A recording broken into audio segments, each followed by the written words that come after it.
Alors, bonsoir. Merci à toutes et tous d'être présents parce qu'effectivement, vu la météo extérieure, c'est un bonheur de voir une salle aussi pleine. Donc voilà. On va commencer assez rapidement. En fait, je vais commencer par me présenter très rapidement avant de passer le micro aux intervenants. En fait, on m'a demandé de faire la modération pour cette table ronde. Je m'appelle Rachel Mbon, je suis journaliste et réalisatrice d'un film qui s'appelle Je suis noire, qui a été présenté en avant-première au FIFDH en mars dernier. Et voilà, c'est un film qui parle de la construction identitaire en tant que femme noire et de cette double peine et comment on arrive à transcender finalement ces difficultés. Et puis, il interroge aussi la Suisse sur ses discriminations, son racisme systémique et puis la façon dont la Suisse jusqu'à présent a très peu abordé ces questions. Donc voilà, ce film tente en tout cas de révéler ce qui pour l'instant a été caché pendant trop longtemps. Voilà, donc c'est en tant que réalisatrice et aussi en tant qu'activiste, j'ai créé un compte qui s'appelle Noir, qui donne la parole aux femmes afrodescendantes. C'est un compte Instagram sur lequel je recueille les propos de femmes afrodescendantes en Suisse. Et voilà, donc, pardon, c'est l'émotion. C'est à ce titre-là qu'on m'a demandé de faire la modération de cette thématique ce soir, de cette table ronde sur la Suisse et le colonialisme. Mais je vais vite passer le micro aux intervenants qui sont présents et qui ont plein de choses à dire. Voilà.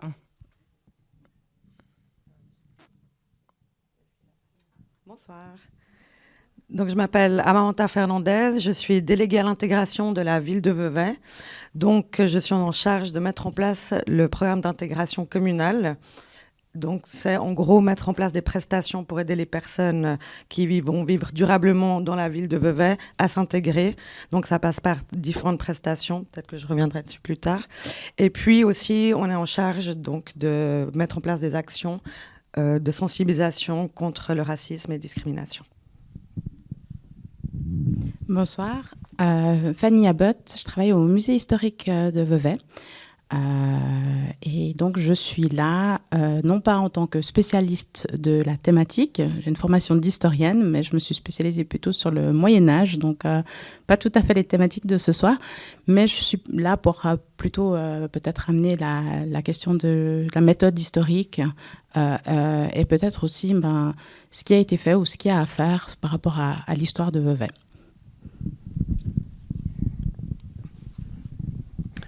Bonsoir, moi c'est Faisal, j'habite à Chaux-de-Fonds, je fais partie du collectif pour la mémoire à l'initiative de la statue du déboulonnement sur la statue de David de Pury. Je fais également partie d'une autre association qui s'appelle l'AVIF où on œuvre à la Chaux-de-Fonds, c'est Atelier, Valorisation, Insertion, Formation, où on aide les jeunes issus des minorités dans différents aspects de la vie. Bonsoir et merci à la ville, à la municipalité de Vevey de m'avoir invité. Genève, c'est très loin, en même temps, c'est tout proche. Je m'appelle Mutombo Kanyana, je suis en Suisse depuis 47-48 ans par là. Et j'ai fait beaucoup de choses.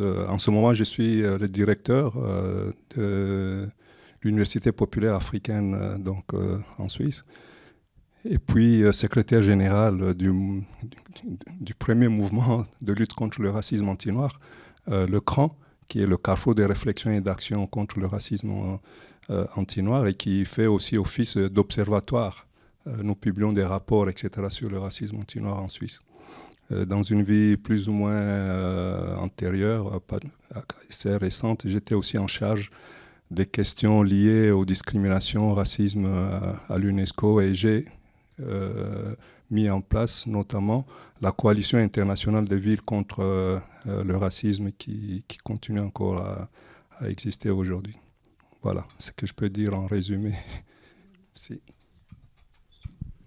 Merci aux intervenantes et intervenants. Donc peut-être qu'on peut déjà débuter avec une première question. En fait, je crois que vous êtes au courant que le 26 janvier dernier, il y a des rapporteurs de l'ONU, des experts, qui ont décrété que la Suisse avait un travail à faire justement sur le racisme systémique. Ils ont pointé du doigt comme ça une amnésie suisse par rapport à ce passé colonial. Et voilà, maintenant le rapport final sortira en septembre.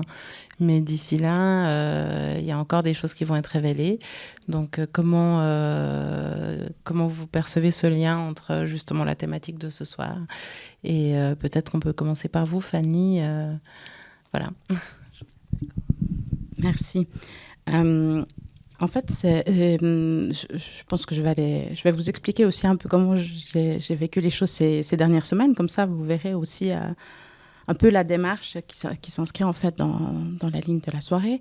Donc, en préparant cette soirée, je me suis dit, allons-y, ouvrons les gros dossiers et regardons ce qu'on peut dire sur la ville de Vevey, sur les Veveysans, l'implication, parce qu'effectivement, on sait que la Suisse, si elle n'a pas en tant qu'État été une puissance coloniale qui a possédé des colonies ailleurs, on sait maintenant clairement que des Suisses sont partis soit dans des contextes militaires, soit dans des contextes économiques ou dans un but d'enrichissement, sont partis s'installer à travers le monde et ont de ce fait été impliqués dans la traite d'êtres humains et aussi dans la colonisation. Et en fait, ça fait que malheureusement quelques années que les historiens ont commencé à justement se plonger ou à s'intéresser concrètement en fait à ces questions-là. Et malheureusement, eh bien, pour ce que je sais de la ville de Vevey, c'est un travail qui reste à faire. Pour ce qui est du musée historique pour qui je travaille, c'est vrai qu'on n'est pas dépositaire de fonds, d'objets qui auraient pu susciter directement des interrogations, des questionnements, etc. Il y a quelques objets dont je vous parlerai peut-être tout à l'heure qui méritent d'être étudiés sous un autre angle que ce qu'ils ont été étudiés jusqu'à maintenant. Mais donc, il est clair que pour moi, l'occasion de cette table ronde, c'était aussi l'occasion de me dire il sera temps de ne plus détourner les yeux et d'ouvrir les dossiers, tout en sachant que l'histoire est tributaire de ce qu'on appelle les sources. Et donc, il faut des sources pour pouvoir faire de l'histoire. Sinon, c'est d'autres choses. Et donc, il va falloir aller à la recherche de ces sources pour voir ce qu'on pourra trouver. Merci Fanny, mais est-ce que justement la recherche de ces sources est complexe parce que les familles qui auraient pu avoir des liens ou qui ont encore ces liens-là n'ont pas forcément envie que ces sources apparaissent. Enfin, est-ce qu'il y a on le sent maintenant, il y a quand même une montée en symétrie à la fois des personnes qui ont envie de révéler et d'un autre côté, à l'opposé, les personnes qui ont envie de maintenir cachées des informations qui pourraient poser encore des problèmes actuellement. Effectivement, il y a peut-être plusieurs niveaux. C'est que la Suisse, n'ayant pas forcément eu des compagnies au sens par exemple, je sais pas, la compagnie néerlandaise des Indes, il n'y a pas forcément d'études qui portent sur des entreprises de cette taille-là. Bien sûr, il y a des entreprises peut-être de taille plus minime qui ont eu cours en Suisse. Mais donc, du coup, c'est vrai que je crois que ce que les historiens qui ont travaillé jusqu'à maintenant ont fait, c'est plutôt de s'intéresser à des histoires familiales. Et sur la base des documents qu'on connaît, des échanges de courriers, les lettres, les livres de comptes, les journaux, etc., ont pu en fait reconstituer des parcours de gens qui sont partis, etc. Et comme vous le disiez, effectivement, s'il y a des archives qui sont en main privée, les gens n'ont pas forcément que ce soit pour ces questions-là ou d'autres. Les gens n'ont pas forcément envie qu'on aille fouiller dans leur passé. C'est toujours difficile d'être l'héritier de situations qu'on n'a pas forcément voulu soi-même et qu'il faut effectivement trouver un positionnement entre un devoir de mémoire et un devoir de réserve. C'est là qu'il y a une ligne qui est difficile, effectivement. C'est là que je me tourne vers Mutombo Kanyana, parce que vous avez mentionné l'héritage. Et justement, en parlant d'héritage, il y a il y a un entremêlement de micros. Mais... Hop là. Ouais, il fonctionne encore. Tout va bien. Donc, oui, en parlant d'héritage, mais justement, il y a quand même un héritage de ces colonies qui est la construction. On a construit tout un récit autour de la présence noire, autour des Noirs. Est-ce que vous pouvez nous en dire plus ? Je pense que quand on parle de la Suisse et des colonies, il faudrait déjà penser à se positionner autrement, parce qu'il y a une perception qu'il faut complètement changer, il y a un paradigme qu'il faut complètement changer. Parce que souvent la colonisation ou l'esclavage, la traite négrière, c'est l'histoire des autres. Ça s'est passé en Afrique, c'est l'histoire des Africains. On ne veut pas introduire ça dans les manuels parce que non, on a assez... on préfère mettre Guillaume Tell, etc. Mais voilà, ce n'est pas notre histoire. Et pourtant, c'est votre histoire. C'est une histoire commune. Ce n'est pas parce que nous, on a passé notre temps dans les cales des navires et vous, sur le pont, à nous diriger vers des directions que vous connaissiez et que nous ne connaissions pas, à nous exploiter, à nous piller, etc., que ce n'est plus votre histoire, c'est votre histoire, vous êtes en plein dedans. Et c'est cette perception-là qu'il faudrait commencer à changer. La colonisation, ce n'est pas l'histoire des autres, c'est notre histoire. Et c'est pour ça que nous, on a lancé au sein de l'UPAF un projet de lutte, des routes de la mémoire commune. Il s'agit de trouver des traces ici en Suisse qui permettent de dire que voilà, les gamins qui sont élevés ici et puis qui suivent des cours d'histoire et puis qui se sentent souvent largués en se disant voilà, Guillaume Tell, c'est pas du tout notre histoire, et de pouvoir se retrouver. Déjà, lorsque on arrive à apprendre que le signe, le signe emblématique de la Suisse à l'étranger, c'est le Cervin. Et très peu de Suisses savent que le Cervin, c'est une montagne africaine. Ouais. Est-ce que vous le saviez ici ? Qui le savait avant ? Non, qui le savait avant d'entrer dans cette salle ? Ah ouais, il y a quelques personnes. 5 personnes quand même. 5 personnes. Bien avant l'Afrique qui soit colonisée, qui soit... on parle de millions d'années quand même. On parle de millions d'années. Alors l'Afrique, vous la situez dans quelle année, quel millénaire ? Oui, tout justement. Je parle aussi de la tectonique des plaques, parce que cette plaque-là, elle est dite plaque africaine. Oui, d'accord, mais ouais. On parle du colonialisme, là, on ne parle pas du colonialisme. Non, on parle de perception aussi. OK ? Le colonialisme, ce n'est pas seulement une exploitation, c'est aussi une perception. Comment on perçoit l'autre à travers cette colonisation. Et c'est quand même assez important parce que parfois, on regarde l'Afrique en se disant c'est l'autre monde, nous ne sommes pas concernés. Et vous avez sur votre sol un symbole de l'Afrique qui est le Cervin et la dent blanche, etc., toutes ces montagnes autour qui sont d'origine africaine. En tout cas, ce n'est pas moi qui le dis, ce sont les scientifiques qui le disent. Ce n'est pas moi qui ai trouvé la chose. Et puis, au-delà de ça, est-ce que vous savez qui est Saint-Maurice ? Vous avez déjà été à Saint-Maurice, dans la ville de Saint-Maurice ? Est-ce que vous avez déjà été à l'abbaye de Saint-Maurice ? Et vous avez vu la statue de Saint-Maurice ? Et il a c'est quelle image C'était un légionnaire noir, un légionnaire romain noir originaire d'Afrique du Nord. Non, du Soudan. Un peu plus bas. C'est un vrai nègre. Ouais. Et vous connaissez son histoire ? C'est quoi ? En 2 mots. Il a été parmi les premiers chrétiens et puis il a été massacré pour ça. Avec ces hommes, combien ils étaient? 6 000. Et alors, en sa mémoire, en 515, on a créé, c'était le premier roi mérovingien de Bourgogne. Tout à fait. Cette abbaye de Saint-Maurice, qui est la plus vieille du monde occidental. Ouais. Et vous savez pourquoi il a été massacré avec ces hommes? Pour sa croyance, pour le fait qu'il était chrétien. Non, mais c'est pas. On devait être sous Dioclétien. Abstenu de battre, je crois. Non, c'est pas ça. Non.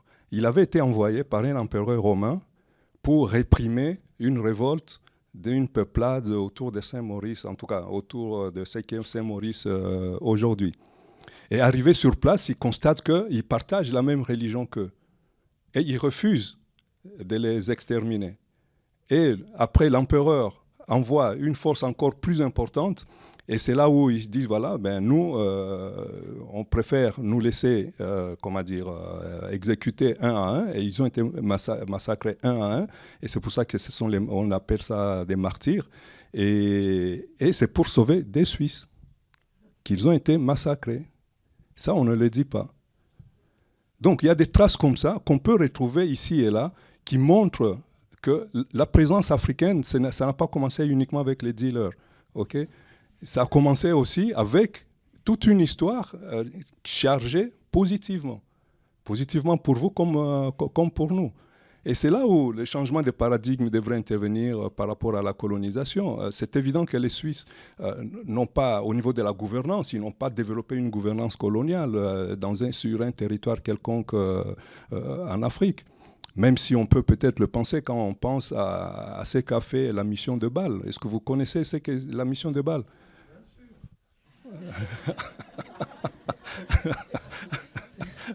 Ok.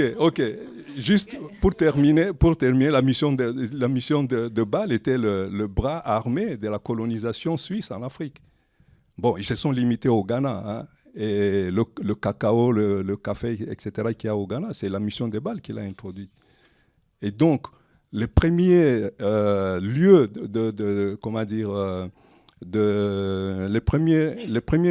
les premières régions qui ont servi à Nestlé pour pouvoir développer le cacao. On a l'alimentarium à côté, un peu plus loin, le siège de Nestlé, mais c'est aussi parce qu'il y a la mission de Bâle qui avait fait le travail au Ghana. Et ça, c'est des choses qu'il faut connaître. Et bien d'autres encore, si vous voulez, je peux vous en raconter des détails. Non, mais effectivement, merci Mutombo Kanyana, mais peut-être que Nestlé serait intéressé à vous intégrer dans leur programme pour un changement de paradigme. En attendant... Juste un mot, vous qui aimez le chocolat. Sur le site de Nestlé, il est marqué que les inventeurs du chocolat, c'est les Olmecs. Un peuple, quelque part là, au Mexique, une région du Yucatan, je crois. Et les Olmecs, qui sont considérés comme le premier peuple d'Amérique du Sud, est d'origine africaine. Il y a beaucoup, et si vous allez au Mexique et vous demandez à voir les statues des Olmecs, il y a des statues géantes, des têtes géantes qui sont sur les côtes du Yucatan un peu plus loin, et vous verrez que c'est des têtes, non pas des Mayas ou d'Inca, etc., c'est des têtes africaines. Et ce sont ces Africains qui se sont laissés dériver depuis l'Afrique jusqu'à, dans le golfe de Yucatan, quelque chose comme ça, et qui ont évidemment commencé la culture la culture du cacao, du cacao, d'où ils retiraient une liqueur qui est devenue plus tard quelque chose qui a été transformé en chocolat. Mais en tout cas, Nestlé reconnaît que le chocolat, ce n'est pas lui qui l'a inventé, ou Caillé, mais c'est les Olmecs. C'est déjà un bon début. Ouais. Quand j'ai appelé Faisal cette semaine pour discuter de l'organisation de cette table ronde, il m'a dit Kanyana Mutombo, c'est le savoir, et moi, je suis la pratique. Alors, effectivement, on y est. J'aimerais bien entendre la pratique. Comment ça se passe? dans la pratique, c'est que, par exemple, si on en revient en fait au rapport, moi, dans le canton de Neuchâtel, j'ai pu discuter avec des commandants de police. Et c'est toujours un peu la même surprise. Ah, qu'est-ce qui se passe? Comment on peut être épinglé pour des choses, pour des comportements discriminants? Et je pense Des que c'est délits de très... faciès, donc. Exactement. Et je pense que c'est très... je pense que c'est très réel de leur part parce que le fait que la Suisse n'ait pas eu de colonie, on pense qu'on a été totalement hermétique en fait à ça.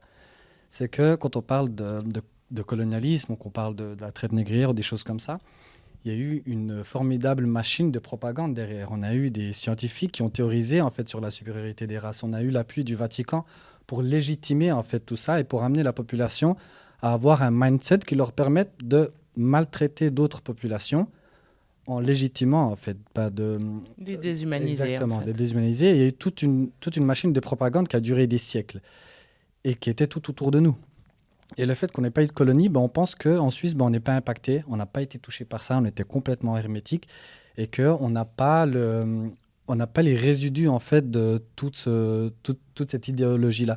Et quand on regarde, par exemple, on voit les fruits tous les jours, que ce soit dans plusieurs domaines, mais si on regarde un lieu de savoir comme l'Université de Genève où il y a un buste de Karl Vogt qui a théorisé en fait une partie qui a eu des théories sur la supériorité de la race blanche, Ouais. exactement. Et on se dit que des directeurs d'un lieu de savoir comme l'Université de Genève puissent garder ce buste-là en 2022, on comprend tout le travail qu'il y a à faire et on comprend en fait toutes ces années, tous ces siècles d'idéologie et leur ancrage encore aujourd'hui, le délit de faciès, le fait que je paraisse plus dangereux que mon acolyte en face, et toutes des choses comme ça. Et puis, c'est tout des biais cognitifs qui restent.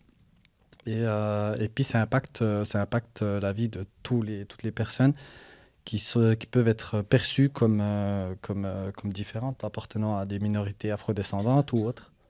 Oui, notamment, on évoquait aussi la discrimination à l'école. Exactement. Alors ça touche tout le monde parce que honnêtement, moi je vous donne l'exemple de l'Université de Genève parce qu'on se dit, si dans un lieu de savoir tel que l'université, on en est à ce degré-là d'ignorance, comment on peut s'étonner que les jeunes, en tout cas moi dans ma région, au canton de Neuchâtel, les jeunes hommes noirs sont plus facilement orientés vers des métiers techniques parce que je pense qu'on est moins intellectuels. Le fait qu'on ait des problèmes de logement, l'accès au marché du travail ou toutes ces choses-là, c'est sûr qu'on ne peut pas attendre d'un étudiant un certain niveau de déconstruction quand dans les plus hautes sphères, on est encore à s'étonner d'un rapport comme le rapport qui a été émis. Totalement. Oui, mais c'est là que je me tourne vers Amaranta. Parce que justement, vous êtes continuellement en lien avec les dégâts provoqués par ce racisme systémique. Donc, je m'interroge sur les mesures que vous prenez, sur ce que vous mettez en place. Vous m'avez dit que ça fait 7 ans maintenant que vous êtes à ce poste-là. Donc, j'imagine que vous avez pu voir l'évolution en 7 ans des mesures prises. Et voilà, est-ce que vous pouvez nous en dire plus ? Oui, donc à savoir déjà, le Bureau de l'intégration fait un travail très pratique, où quand on parle de mesures d'intégration, c'est vraiment avoir une mentalité où on propose aux personnes des prestations qui leur permettent de s'insérer dans la société. Ça veut dire quoi? Ça veut dire déjà pouvoir comprendre dans quel espace on évolue et pouvoir faire une vie quotidienne normale. Ça veut dire savoir prendre le bus, pouvoir trouver un travail, etc. Parce qu'on est avec des gens qui ont un parcours migratoire qui peut être très problématique, mais ça peut être aussi des personnes qui sont en Suisse depuis longtemps. Et comme il n'y avait pas le développement des politiques d'intégration, comme c'est le cas aujourd'hui, on a eu aussi toute une vague de laissés pour compte, entre guillemets, parce que c'était dur de trouver des cours de français, parce que c'était dur de trouver des endroits pour avoir une aide, par exemple, pour faire un CV, une lettre de motivation, enfin, vraiment comprendre dans quel contexte on évolue. Donc, il y a le côté très pratique du travail, et il y a aussi le côté plus... Voilà, on est en lien, comme on est une petite ville, on est facilement en lien avec les gens pour lesquels on fait des mesures. Et moi-même, je fais une permanence où les gens peuvent venir poser des questions sur n'importe quel thème, parce que même si je n'ai pas la réponse, j'ai le carnet d'adresses des associations, des structures, etc. Et c'est vrai qu'en 7 ans, c'est pas beaucoup, mais on a vu une grande évolution parce qu'il y a toutes ces thématiques-là qui ont commencé à émerger. Et aussi, on a plus de chance en Suisse romande. C'est quand même, on a des pouvoirs publics, des politiques qui se sont intéressés plus aussi à ces questions, qui ont voulu les mettre en avant.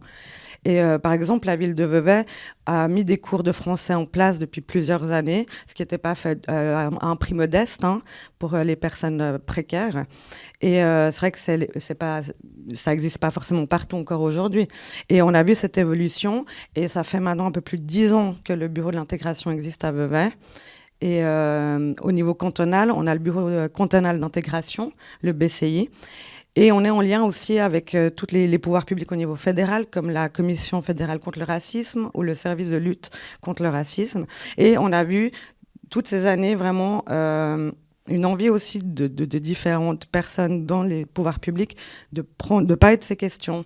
Et par exemple, à Vevey, depuis une dizaine d'années, on essaye par le biais de la Semaine d'action contre le racisme, donc autour du 21 mars, qui est la journée internationale de lutte contre les discriminations et le racisme, par exemple, de mettre en place des activités de sensibilisation, donc tout public, pour vraiment donner une place, une centrale à différentes questions liées au racisme, le racisme anti-noir, le racisme, les discriminations liées au fait d'être une femme noire, d'être musulmane, etc. Enfin, c'était vraiment l'idée de pouvoir, plus on parle des choses, plus on peut sensibiliser d'une part le public, mais le travail aussi, c'est de sensibiliser ce qu'on appelle les structures ordinaires. Ça veut dire l'école, la police, les milieux de la santé, etc. Parce que, voilà, l'idée, c'est qu'on a mis en place ces bureaux de l'intégration dans différentes villes, par exemple du canton de Vaud. Et c'est vraiment essayer de faire un effort de sensibilisation du privé, du public, des personnes et des structures. Et par exemple, depuis plusieurs années maintenant, le Bureau cantonal d'intégration a une permanence spécifique pour reporter et conseiller les personnes qui ont été victimes ou qui pensent avoir été victimes de discrimination ou d'actes racistes. Et ça, c'est des choses qui existent depuis pas très longtemps. Et même cette année, la Confédération a mis en place aussi une nouvelle plateforme pour reporter les cas de racisme et de discrimination en ligne sur Internet. Et ça vient de sortir au début de cette année. Donc, ça peut paraître un peu ennuyeux, c'est très administratif, etc. Mais le recensement des cas aussi permet de montrer la réalité qu'on occulte, justement, comme on disait, et que les personnes elles-mêmes victimes occultent en disant, soit par un quotidien qui est déjà compliqué, on a d'autres choses à gérer, ou soit parce qu'on dit, ouais, c'est peut-être pas du racisme, ou voilà, on se dit... Voilà, je suis déjà ici. Je vois beaucoup ça aussi de la part des personnes migrantes, c'est de se dire, je parle de migrantes parce que j'ai affaire plus aux migrants, parce qu'on a aussi évidemment les personnes qui sont suisses, qui sont nées en Suisse, etc. Mais moi, je suis plus en lien avec ce public de personnes migrantes où il y a une espèce de remerciement d'être en Suisse. Je suis déjà en Suisse, je peux déjà travailler, je peux déjà manger.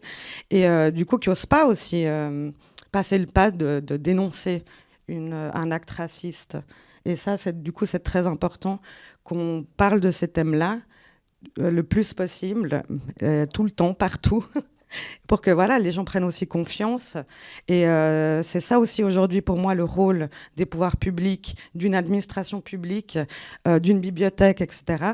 C'est de mettre en avant ces thèmes-là pour que les personnes voient que ce sont des thèmes aussi centraux pour nous et puis que ça donne confiance ensuite après pour pouvoir aller parler. Oui, bah, la preuve, ce soir, on voit qu'il y a des alliés quand même qui sont là et ça fait plaisir. Parce que je l'ai vu dans le cadre de mon film, on a choisi que des protagonistes noirs et suissesses, donc pour éviter justement l'amalgame avec des personnes fraîchement immigrées et pour éviter qu'il y ait cette idée de demandeurs d'asile. Et en fait, on constate que ces femmes qui sont nées ici, tout comme moi, sont victimes du même type de discrimination que des personnes qui viennent d'arriver en Suisse. Donc, j'ai rencontré des femmes qui me disaient qu'à la sortie de leurs études, elles ne pouvaient pas mettre leur CV, leur photo sur leur CV parce qu'on leur disait qu'elles n'allaient jamais trouver de travail si on voyait qu'elles étaient noires. Enfin, c'est ce genre de situation auquel elles sont confrontées. Et quand on n'a jamais dû se poser ces questions, quand on a le privilège de n'avoir jamais dû se poser ces questions, c'est vrai que ça nous échappe un peu. Et les retours des personnes qui ont pu voir mon film, c'était de dire, mais réellement, je me rendais pas compte de ce que ça signifiait. Je me rendais pas compte que c'était encore si présent. Donc il y a vraiment ce côté où les gens sont abasourdis de constater que c'est encore le cas aujourd'hui, qu'on parle toujours de ces questions en 2022. Le travail que fait la bibliothèque sur ce semestre est extrêmement intéressant et j'espère qu'il sera pérenne et j'espère qu'il donnera aussi l'envie à d'autres structures de suivre le pas. Parce que oui, il faut libérer les paroles. Oui, c'est important aujourd'hui de faire entendre ces voix. Oui, c'est important de faire entendre toutes les voix des personnes discriminées. Maintenant, qu'est-ce qu'on peut mettre encore en place? Fanny, vous mentionnez le fait que les historiens ont aussi leur rôle à jouer. Et peut-être qu'il y a des... Qu'est-ce qu'on peut faire maintenant pour que cette prise de conscience dépasse? Est-ce que je peux juste rebondir? Oui, bien sûr. Oui, oui. Non, pas du tout. Non, je voulais juste profiter pour rebondir en fait sur vos deux interventions. Le fait que dans votre film, vous ayez séparé, en fait, vous ayez pris des femmes noires suisses et que vous ayez séparé des personnes migrantes. Et le fait que dans les services, comme délégué à l'intégration, c'est pas fait. Et puis nous, on a à peu près on a les mêmes services dans le canton de Neuchâtel. On a une déléguée à l'intégration à Neuchâtel, une aussi à La Chaux-de-Fonds. Et je trouve que ça montre en fait le côté, en fait, le fait que ce soit pas adapté pour moi. C'est-à-dire que moi, je suis d'origine afro-descendante, mais je suis suisse. Et j'ai l'impression que ce genre de service ne prend pas les choses du bon côté et qu'ils n'amènent pas forcément les solutions appropriées. Moi, je n'ai pas les mêmes besoins que quelqu'un qui est arrivé. Je n'ai pas les mêmes besoins que mes parents. On appelle délégué à l'intégration. Moi, je ne suis pas du tout dans l'intégration. Moi, je suis dans la reconnaissance. Pour moi, la reconnaissance dans la société dans laquelle on vit aujourd'hui, ça passe par l'argent. Il est hors de question que je paye les mêmes impôts que tout le monde pour les mêmes services et que je sois traité différemment. Et je pense que le problème, c'est qu'en Suisse, on n'est pas encore arrivé à combattre de la bonne manière. J'ai discuté avec le capitaine de l'école d'aspirants du canton de Neuchâtel. Les cours sur les discriminations faites aux policiers, c'est 4 cours dans l'année. On leur présente des minorités, puis on dit, regardez, ils sont gentils, le racisme, c'est pas bien. Vous regardez... Non, mais c'est pas loin. Honnêtement, c'est pas loin. Si vous regardez à Neuchâtel, on est très fiers. On a la semaine d'action contre le racisme organisée par le COSM, qui est le service de cohésion multiculturelle. Et c'est des spectacles, on chante, on danse. Et c'est hyper problématique parce que les gens qui organisent en fait ces événements-là sont censés être les gens les mieux aptes à combattre en fait cette idéologie-là. Et là, on se rend compte qu'il y a quelque chose qui ne va pas. Et le manuel pour le canton de Neuchâtel, contre les discriminations, pour la police, par exemple, c'est quelques cours, 4-5 cours. Et le support, c'est un manuel écrit par un policier blanc. Et c'est hyper compliqué de déconstruire, parce que je pense que même cette personne-là, elle peut être pleine de bonne volonté, elle ne vivra jamais la même chose que moi, elle ne ressentira jamais les mêmes choses que moi. Et aujourd'hui, en Suisse, on est encore, je pense, à un stade très bas en fait, de la déconstruction. On a l'impression de faire des choses, on a l'impression de bien faire les choses, mais si vous regardez dans le détail, je pense que là, on peut passer 20 ans, on sera toujours au même stade. Et puis voilà. Oui, merci. C'est totalement juste, Faisal. Et du reste, c'est vrai que j'ai eu beaucoup de retours et de personnes qui m'ont contacté, notamment quand je travaillais sur mon compte Instagram Noir, pour me dire mais pourquoi dans ces services, on ne trouve pas des personnes concernées et pourquoi on ne nous pose pas la question, pourquoi on ne nous intègre pas à la réflexion. Parce que bien souvent, il y a un décalage énorme. C'est comme si à la tête d'un service je sais pas, d'un service de lutte justement contre le racisme, on trouve que des personnes blanches qui n'ont jamais été confrontées à ce type de situation. Elles ont beau faire preuve d'une empathie énorme, c'est comme si on met que des hommes pour une lutte féministe. Enfin, je veux dire, ils vont jamais trouver les bonnes réponses, la bonne façon de parler, la bonne façon d'intégrer, déconstruire justement tous ces biais et toutes ces problématiques qu'on peut rencontrer quand on est soi-même touché par ce genre de problème. Donc c'est vrai que la question même d'une Martine Braunschweig-Graf à la tête de la Commission fédérale se pose, sauf qu'il n'y a pas de politique en Suisse ni de politiciens qui, à un moment, remettent en question ce fonctionnement-là. Et je pense que ça passe aussi par là. Pour l'instant, le pouvoir politique n'est pas très actif, pour le moins, enfin, c'est le moins qu'on puisse dire, sur cette thématique-là. Donc, je ne sais pas, est-ce que Mouton... Oui. Oui, c'est pour ça que je disais avant que je soulignais le fait que les prestations qu'on met en place, c'est pour des personnes qui ont un parcours migratoire. Tout à fait. Après, nous, à Vevey, dans la philosophie qu'on a, on l'apporte à personne, évidemment. Et les services de report des actes de discrimination et de racisme, ça prend en compte toutes les problématiques, évidemment. Mais c'est vrai que le Bureau de l'intégration, sa mission politique, c'est de faire des prestations pour les personnes qui ont un parcours migratoire et qui viennent d'un pays étranger, pas qui sont nés forcément en Suisse, c'est clair. Donc, je m'excuse. Vous voulez nous dire que les Noirs ne sont pas racistes entre eux? non, c'était pas le point de la discussion, là. Les Hutus contre les Tutsis, vous voulez pas me dire que c'est du racisme? Mais ça n'a rien à voir avec ce qu'on disait là. Ça n'a rien à voir avec la discussion actuelle, mais... Monsieur. Alors, je comprends totalement votre propos et je sais exactement où vous voulez en venir. Mais moi, ici, je suis à Vevey, je ne suis pas à Kigali. Je ne travaille pas là-bas, je ne paye pas mes impôts là. Donc, le fait qu'il y ait des Noirs racistes contre des Noirs, aujourd'hui, ce n'est pas mon problème. Moi, je ne suis pas victime de ça. Notre but, notre propos aujourd'hui, ce n'est pas ça. Le propos, c'est de dénoncer une situation qui n'est pas équitable ici et aujourd'hui. Le jour où j'irai vivre à Kigali, ben là, on en parlera. Mais... Merci, Faisal. Je peux lui répondre. Je pense que quand même, il a besoin de savoir. Si... Donc, le savoir de Mutombo Kenyana. Non, mais vous avez tout à fait raison. Il y a du racisme entre Africains, mais il faut savoir un racisme généré par qui et créé où et pour quelles raisons. Lorsque les Hutus, parce que d'abord ce sont les Hutus qui ont habité la terre où ils sont aujourd'hui, avant que les Tutsis débarquent. Et lorsque les Tutsis ont débarqué, il n'y a pas eu de guerre. Et il y a eu un pacte qui les a liés parce que ce n'était pas une tribu ou une ethnie à part. Les Hutus, c'est des agriculteurs et les Tutsis, c'est des éleveurs. Et donc, entre eux, ils se sont répartis les rôles qui faisaient que quand quelqu'un perdait ses vaches, il devenait Hutu. Et quand un Hutu commençait à posséder des vaches, il devenait Tutsi. Donc, c'est des classes sociales, comme vous en avez eu ici. Et donc, pendant des centaines et des centaines d'années, il n'y a pas eu de guerre entre Hutus et Tutsis. Il n'y a pas eu d'animosité entre Hutus et Tutsis, que ce soit au Rwanda ou au Burundi voisin, parce que c'est deux pays qui présentent la même configuration.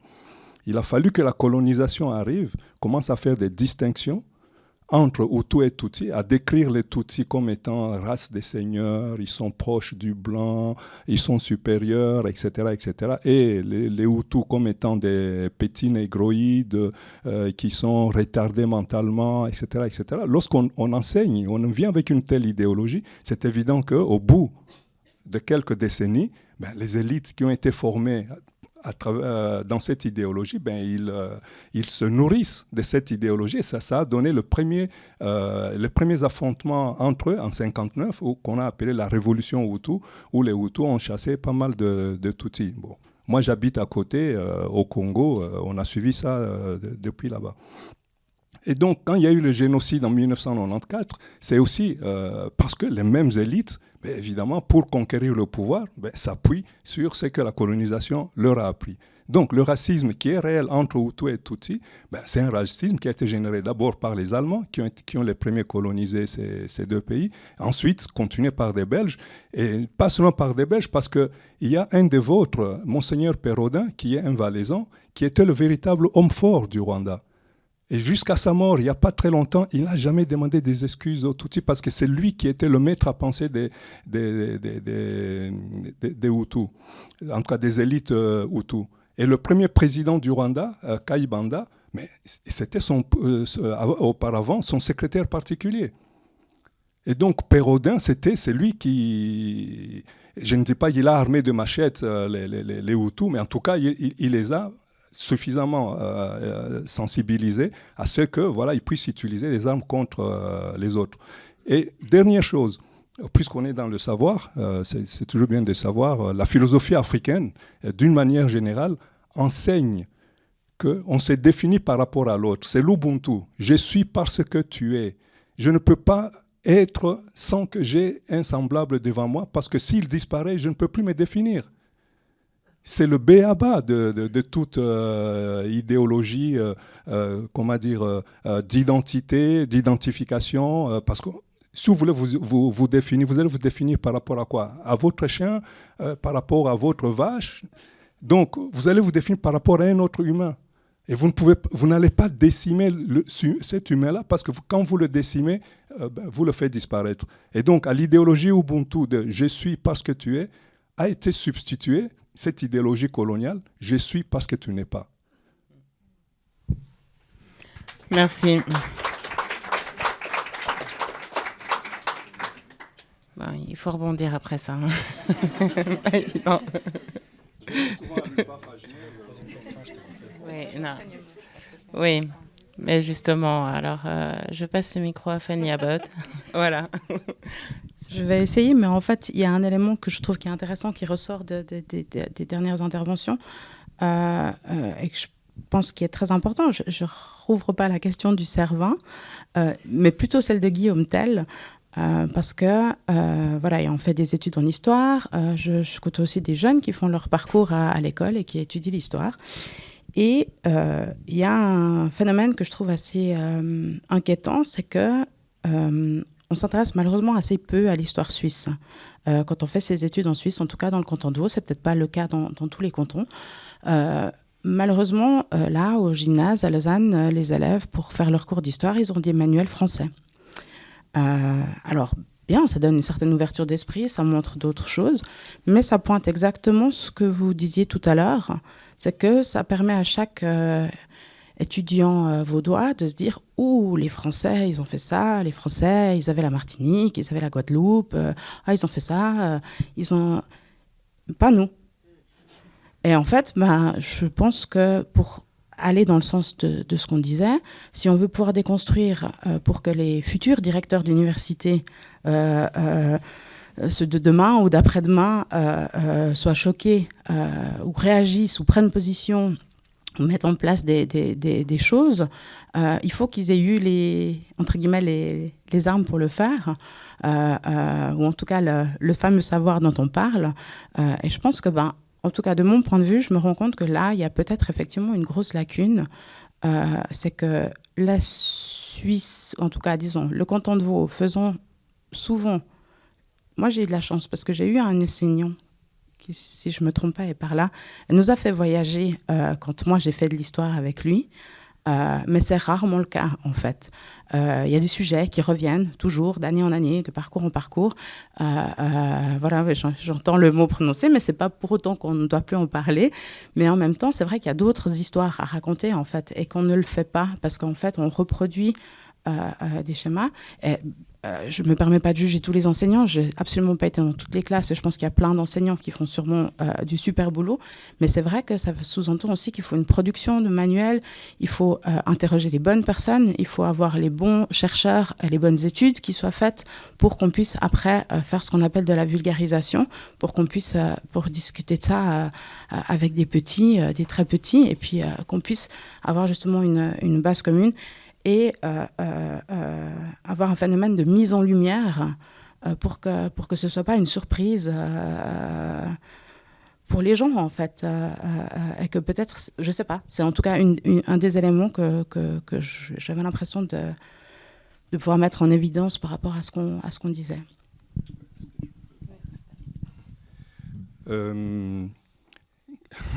L'accès au savoir, il est sélectif. Hein. C'est-à-dire, il y a parfois des savoirs sur lesquels on se précipite, mais il y a des savoirs aussi auxquels on préfère passer, on ferme les yeux, etc. Moi, bon, avant que j'oublie, je voulais compléter ce que Faisal a dit tout à l'heure à propos de l'Université de Genève. Il n'y a pas que le buste de Karl Vogt qui est à l'université, alors c'est un grand idéologue, etc. Il y a des squelettes africains. C'est-à-dire, c'est des êtres humains africains qui ont été déterrés en Afrique, au Congo, dans mon pays, et par un Suisse qui a eu l'autorisation de pouvoir amener une douzaine de squelettes en Suisse à l'époque coloniale, qui les a offerts ou vendus au musée d'ethnographie. Le musée d'ethnographie les a gardés un moment et les a refilés à l'université. Et l'université ne veut pas, je ne vais pas dire s'en débarrasser, mais en tout cas les retourner, parce que c'est des personnes humaines dont qu'on est allé tirer de leur sépulture pour servir à des expériences scientifiques. Et on a demandé, on a fait tout un communiqué de presse là-dessus lorsque l'Université de Genève a fait tout un spectacle parce qu'ils sont allés enterrer une tête d'un Africain encore qui avait été trouvé quelque part, qui baignait dans une sorte de formol, etc. Et puis, ils ont fait un petit spectacle au cimetière de Saint-Georges. Il y a eu des journalistes, etc. Ils se sont invités entre eux. En tout cas, il n'y a personne de la société civile africaine qui a été convié. Pourtant, c'est une tête africaine. Et donc, ils l'ont enterré. Et puis, à cette occasion, nous, on a fait un communiqué de presse pour dénoncer, évidemment, cet acte barbare, mais surtout pour rappeler qu'il y a d'autres restes humains à l'université. On ne sait pas à quoi ça sert. Et l'université a répondu en disant, c'est un accord avec l'université de Lubumbashi au Congo. On a contacté l'université de Lubumbashi. Ah oui, bon, c'est eux qui nous ont demandé, mais vous comprenez, bon, ouais, on fera les démarches, etc. Mais ces restes humains sont toujours à l'université. Mais pourquoi faire ? On n'est plus à l'époque où on disséquait pour regarder, voilà, l'homme noir, est-ce qu'il a vraiment le sang, la même couleur de sang, est-ce qu'il a vraiment les mêmes organes là où il faut, etc. Donc aujourd'hui, on sait de quel village ces restes humains ont été déterrés. On connaît même les noms. Donc, c'est des personnes qu'il faudrait restituer à leur communauté pour qu'ils soient, re-ensevelis dignement. Et la Suisse devrait, présenter non seulement des excuses, mais payer une indemnisation à ces communautés qui ont vécu avec une douzaine de leurs qui dorment ici, quelque part dans un laboratoire à Genève. C'est quelque chose quand même difficile à imaginer aujourd'hui. Juste très rapidement pour revenir à la question des savoirs, moi j'anime des ateliers dans l'arc jurassien avec notamment Pro Juventute. Et vous savez à quel moment ça devient très corsé quand j'anime ces ateliers? Lorsque je leur demande, comme je vous demande à vous, depuis quand vous êtes blanc? Vous savez au moins depuis quand vous êtes blanc? Parce que vous n'avez pas toujours été blanc. Vous le savez au moins. Donc avant, vous étiez quoi? Noir.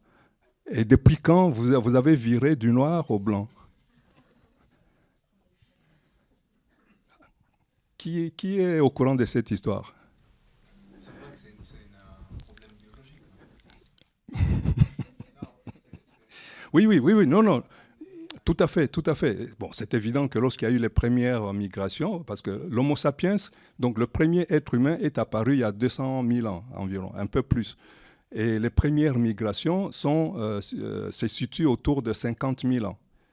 Donc, de 200 000 à 50 000 ans, l'humanité était habitée par des nègres. Il faudra en être conscient. Il faudrait l'apprendre aussi à l'école. Donc, à partir de 50 000 ans, ces nègres commencent à émigrer. Ils déclarent que la planète, c'est notre territoire. Ben, nous pouvons y habiter parce que c'est notre territoire. Et c'est pour ça que, voilà, si les Africains sont ici, ils se sentent très bien. C'est aussi leur territoire. Et qu'ils viennent rejoindre leurs cousins lointains qui ont entre-temps changé de morphologie, ils ont changé de couleur de peau, mais vous êtes encore des Noirs. Il y a un Suisse qui l'a compris, c'est Dürrenmatt. Ouais. Vous connaissez, vous l'étudiez à l'école, Friedrich Dürrenmatt. Il a écrit un petit livre de 6 pages, mais 6 pages puissantes. L'épidémie virale en Afrique du Sud. Il a réfléchi sur l'apartheid en Afrique du Sud, donc la politique de séparation des races qui a été instaurée pendant un demi-siècle en Afrique du Sud et qui a donné les Mandela qui ont lutté contre, etc. Et comme il a eu une imagination débordante et qu'il avait lu pas mal de livres sur les sciences naturelles, il a imaginé un virus. Bien avant le Covid, parce que lui, il a écrit en 89. Il a imaginé un virus qui, un jour, en Afrique du Sud, ne frappe que les populations blanches. Ils se réveillent tous noirs. Après une petite grippe, etc. Évidemment, lorsque, jusqu'au sommet de l'État, tout le monde devient noir, mais il n'y a plus besoin de faire du racisme parce que tout le monde se confond, on ne sait plus qui est noir, qui est un blanc noir, qui est le noir, etc. Donc, ce petit livre de 6 pages, je vous le recommande. Il a été traduit en anglais aussi et en allemand. Ben, il raconte cette petite histoire de comment tout un pays se trouve sans dessus-dessous parce que tout le monde devient noir. Et effectivement, en fait, le message à faire passer, c'est quoi? Voilà ces blancs qui reviennent, ou ces noirs, qui sont partis vers d'autres hémisphères, qui ont changé de couleur, parce qu'au bout de 10 000 ans, un blanc en Afrique devient noir, et un noir ici devient blanc. Ça a été démontré par le phénomène de l'homme de Cheddar. Vous vous rappelez de l'homme de Cheddar? C'est quand même... c'est là où j'ai dit, il y a des choses sélectives. L'homme de Cheddar, c'est une région en Angleterre, et pourtant, l'image a fait le tour du monde de l'homme de Cheddar. C'est un homme dont on a retrouvé des squelettes, etc., dans une caverne. Et il a été reconstitué avec son ADN, etc. On sait, les Anglais ont été presque sidérés de découvrir que c'était un noir, qu'ils avaient extirpé de là où il dormait. Et donc, bien avant ça, et à la suite de ça, on a estimé qu'effectivement, c'est autour de 10 000 ans que les populations noires ont commencé à virer, ou en tout cas étaient déjà dans cette évolution pour devenir des blancs. Et l'homme de Cheddar n'est daté que de 7 à 8 000 ans. Donc il y a 7 ou 8 000 ans, en Angleterre, il y avait encore des personnes de couleur noire. Et ça, c'est des éléments qu'il faudrait répandre. On se réjouit que vous sortiez un manuel pédagogique qui soit distribué dans toutes les écoles. Oui. Mais... Si on met le finance, pourquoi pas? Ah oui, on en vient aux finances. Bah, peut-être que c'est intéressant de passer par les finances pour comprendre aussi pourquoi, jusqu'à présent, les historiens ont peiné à faire des recherches. Peut-être que parfois, ils n'avaient pas les moyens de les faire, aussi les moyens financiers. Oui, alors je suis pas une experte des différents fonds qui sont attribués pour les recherches, mais c'est vrai que pour tout type de recherche, il est assez difficile d'obtenir des financements. Et comme on le disait, il y a des choses qui passent un peu, des fois, à côté desquelles on passe plus vite que d'autres. Ce dont il faut, j'espère, se réjouir, c'est que justement, on a tendance maintenant à avoir des évolutions, mais pas seulement pour le sujet qui nous intéresse, mais il y a d'autres sujets qui sont problématiques aussi et qu'on commence à regarder un peu plus frontalement. Mais bien sûr que le nerf de la guerre, c'est toujours l'argent. Et il faut espérer que ça ne soit pas... C'est justement là l'intérêt peut-être, justement, c'est que le savoir, ça ne commence pas qu'à l'université. Et à mon avis, ça n'est pas limité à l'université. C'est pour ça qu'il y a sûrement plein d'autres acteurs, et notamment des acteurs qui travaillent avec des tout petits, où là, l'école est obligatoire. Donc, tout le monde va à l'école. Et donc là, c'est un moyen de toucher tout le monde. Après, il y a des endroits comme celui que je représente ce soir, le musée. C'est aussi un endroit où ça peut être l'occasion de découvrir, d'échanger, de mettre en avant, de mettre en lumière. Amaranta travaille avec des collègues qui travaillent dans des maisons de quartier. C'est aussi des lieux où une certaine forme de savoir. Vous parliez d'ateliers que vous donnez. J'imagine que justement, vous allez dans différents lieux. Je ne sais pas qui est le public forcément à qui s'adressent les ateliers que... Voilà. Des lacs jurassiens. Voilà, donc du coup, c'est peut-être... 6 à 7 000 élèves qui ont été atteints par ces formations. Donc c'est peut-être là que ça commence. C'est les jeunes publics, les publics, disons, de scolaires, c'est les adultes de demain. Et donc c'est justement peut-être eux qui diront, oui, donnons de l'argent pour tel projet parce que ça vaut la peine d'être étudié. Parce que moi, je me rappelle d'un monsieur qui est venu nous parler et je ne savais pas et j'ai découvert à ce moment-là. Et à partir de là, je me suis posé des questions. Donc, mais effectivement, bien sûr, le problème, c'est que l'argent est un frein à la recherche de manière globale, disons. Et merci. C'est vrai que ça serait intéressant de parler d'action maintenant, parce qu'on a quand même passé en revue un peu tout ce qui découle des problématiques liées au colonialisme et à cet héritage. Maintenant, en termes d'action, peut-être, Faisal, ce serait intéressant que vous mentionniez les actions que vous avez entreprises, avec quel type de résultats?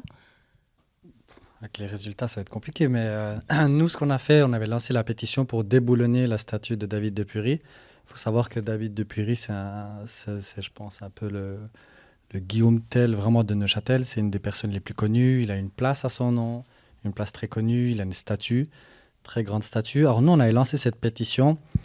On n'a jamais pensé une seule seconde qu'on allait pouvoir la déboulonner. Mais nous, notre but, c'était vraiment de poser le débat, de pouvoir en discuter, puis d'atteindre un but qu'on estime plus important pour nous. Et c'est ce que vous disiez avant, c'est l'éducation. L'éducation vraiment des plus petits. Le problème pour nous, nous tel qu'on le voit aujourd'hui, c'est que quand on parle de racisme, on peut parler de sexisme, d'homophobie, de toute forme de discrimination, c'est exactement les mêmes constructions sociétales. Et je pense qu'on peut travailler vraiment avec les plus jeunes pour déconstruire ça, pour éviter d'avoir des adultes qui reproduisent ces schémas-là. Et nous, on pense que c'est très important d'éduquer les plus jeunes. Et encore plus important, ce qu'on essaye de faire un peu en ce moment, c'est d'éduquer les éducants. Parce qu'honnêtement, tant qu'on ne fait pas ce travail-là, ça ne sert à rien. Ça ne sert à rien de montrer des films à des enfants, de faire une semaine d'action contre le racisme, c'est-à-dire que le racisme, c'est pas bien. Tous différents, tous égaux, ces slogans-là. Je pense que tant qu'on n'a pas déjà des personnes éduquées qui sont capables ensuite de retransmettre ce savoir-là, de déconstruire la mentalité des plus jeunes, en fait, avant qu'ils atteignent un certain âge, je pense pour moi, c'est vraiment le nerf de la guerre et vraiment l'élément le plus important. Ensuite, avec les adultes, moi, je suis plutôt pour la répression. Je l'ai dit honnêtement, dans tous les corps de métier, quand on prend le corps de métier le plus dramatique, en fait, on prend par exemple la police, c'est le corps de métier où leur biais cognitif peut avoir les issues les plus tragiques. Je pense que là, il faut réprimer. Il ne faut pas réprimer seulement les policiers, parce qu'on parle souvent, on toujours un chiffre comme ça, 10% des policiers sont racistes ou peuvent avoir des actes ou des comportements racistes, 90%, ça va très bien. Moi, le problème, ce n'est pas les 10%, en fait, c'est les 90% avec qui ils sont et qui ne disent jamais rien.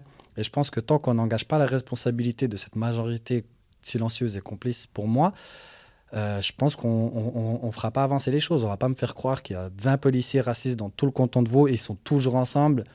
À chaque fois, c'est impossible. Les policiers, ils ne sont jamais tout seuls. Ça travaille toujours par un binôme au minimum. Et je pense que pour moi, c'est vraiment l'éducation des enfants, réprimer plus sévèrement les adultes. En Suisse, on est dans une société où on n'a pas...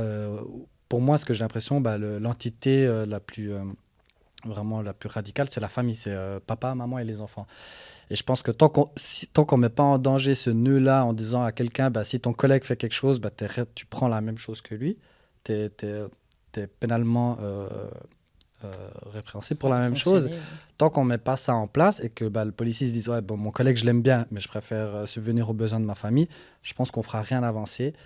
Je pense qu'on peut faire autant de cours qu'on veut et puis nous, on continuera à subir un peu les mêmes choses. Et puis, je vous donne l'exemple de la police. Souvent en Suisse, quand on parle Suisse et colonialisme, on l'a dit un peu au début, c'est en Suisse, ça peut être colonie, donc ça n'existe pas. Tous ces biais cognitifs, toute cette propagande, ça ne nous a pas touchés. Quand on regarde des exemples concrets, quand on voit Nzoï, c'est un jeune Africain qui avait un trouble psychologique, qui avait un couteau, qui a été abattu par des policiers à Morges, je crois. Et quand on voit quelques mois plus tard, un jeune homme blanc, problème de trouble psychologique, avec un couteau, et lui, on arrive à le maîtriser sans utiliser l'arme. Je ne pense pas que ces policiers étaient racistes. Je ne pense pas qu'on se lève le matin en disant « je vais tuer des Noirs », pas ici. Mais le fait est que pour ces policiers-là, qui font partie du même corps de police, c'est le corps de police vaudois, et du coup qui ont exactement, on va dire, à peu près le même background et surtout la même formation, Nzoï leur a paru plus dangereux en fait. Ils se sont sentis plus facilement en danger face à lui que face à l'autre jeune qui était blanc. Et je pense que tant qu'on ne déconstruit pas ça, on n'en viendra pas à bout. Merci. Merci Faisal. Pour les actions, il y en a des tas. Je porterai quand même une petite nuance par rapport à ce que Faisal vient de dire. Je suis tout à fait d'accord avec l'importance de la pédagogie, aussi bien auprès des enfants que auprès d'un corps de métier comme les policiers. Nous, on a des modules pour les policiers, pour les gens qui travaillent dans les hôpitaux, pour ceux qui travaillent dans des institutions sociales, etc. Et on travaille beaucoup plus avec ceux qui sont dans le scolaire ou le social plutôt qu'avec les policiers parce que chaque fois qu'il y a un drame qui arrive comme celui que Faisal vient de relater qui est arrivé à Morges, on fait des critiques bien sûr, on dénonce, mais on propose des solutions. On dit voilà, nous pouvons proposer des modules, mais bon, peut-être ils pensent que voilà, mais qu'est-ce qu'un noir peut enseigner à un blanc, je sais pas. En tout cas, ce n'est jamais accepté, alors que les policiers sont demandeurs. On a fait des séances à Bienne, on a fait des séances à Lausanne, à Genève encore plus. Chaque fois qu'on discutait de ces possibilités-là avec les policiers, ceux qui sont sur le terrain, ils étaient preneurs. En disant, voilà, on va remonter ça vers la hiérarchie, mais dès que ça arrivait à la hiérarchie, pas question, on ne débloque pas les budgets, etc. Ça ne marche pas. Mais il faut nuancer. Il ne s'agit pas de faire de la pédagogie seulement pour les enfants et puis les adultes, il faut les réprimer. Donc, je ne pense pas qu'il faut réprimer les adultes non plus, parce que il faut quand même reconsidérer les choses. Ces adultes sont des enfants d'hier qui ne sont pas passés par cette phase de déconstruction. Et encore, aujourd'hui, on rencontre facilement des Africains, on peut aller manger chez des copains africains, etc. À leur époque, ce n'était même pas possible parce qu'il n'y avait pas beaucoup d'Africains. Moi, je vous ai dit, je suis arrivé il y a plus de 40 ans ou 45. À Genève, on nous dévisageait comme si on débarquait de la planète Mars. Donc, ces personnes n'ont pas été préparées, il faut aussi les comprendre. Ils n'ont pas été préparés à affronter l'altérité. On leur a présenté le noir égal, ça, à travers toujours des images, des représentations, etc. Et lorsqu'ils en voient un devant eux, leur cerveau fait un tour et il leur aligne toutes les représentations, etc. Et ils commencent à le dévisager, à le traiter, etc. Par rapport, en référence à leur, aux représentations qu'on leur a mis dans le crâne.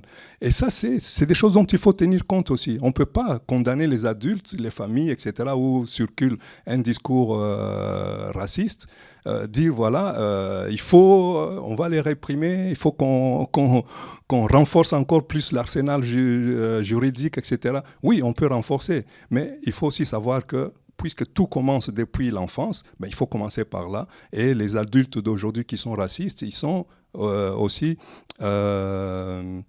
Ils ont été des enfants d'hier et il s'agit de combler quelques vides chez eux aussi. Oui, mais comment on peut les combler, ces vides, justement? Comment on peut créer des nouveaux narratifs? Comment on peut arriver à déconstruire aussi auprès d'eux? Parce que ça peut être une bonne excuse aussi de dire oui, mais bon, je ne savais pas. Je veux dire, aujourd'hui, on a la possibilité de s'informer, on a la possibilité de s'instruire, on a la possibilité de questionner même les personnes concernées. Donc, à quelque part, il n'y a plus vraiment d'excuses aujourd'hui. Non, je titille, mais voilà. Non, je pense qu'on ne peut pas raisonner comme ça. Il faut se replacer dans un temps long. On ne peut pas dire, voilà, on a monté 2 ou 3 petites actions et puis voilà, ça n'a rien donné. Bah, c'est leur faute, ils sont ancrés dans leur racisme, etc. Non, c'est un travail. C'est un travail qu'il faut inscrire dans un temps long. Nous, ce que nous faisons, évidemment, moi, je ne me fais pas d'illusions. Je ne pense pas que, voilà, lorsque je serai dans un cercueil, je me dirai, ah, ouf, le racisme est terminé. Mais non, il faudra attendre encore plusieurs générations. Mais il n'y a pas une frustration parfois, non, l'impression? Pas du tout. Non, quand je vois un raciste, ça me donne encore, ça me stimule. Non, mais ça me stimule parce que moi-même, je suis raciste. C'est ce qu'on a tendance aussi à oublier. Lorsque le monsieur en t-shirt rouge, je ne sais pas quel est son nom, il est fâché, a dit que voilà, les Africains peuvent aussi être racistes les uns envers les autres, mais il a tout à fait raison. C'est ce qu'on appelle l'auto-racisme anti-noir. On n'en parle pas suffisamment. Et c'est là où nous, on est très nuancés par rapport à la question des monuments.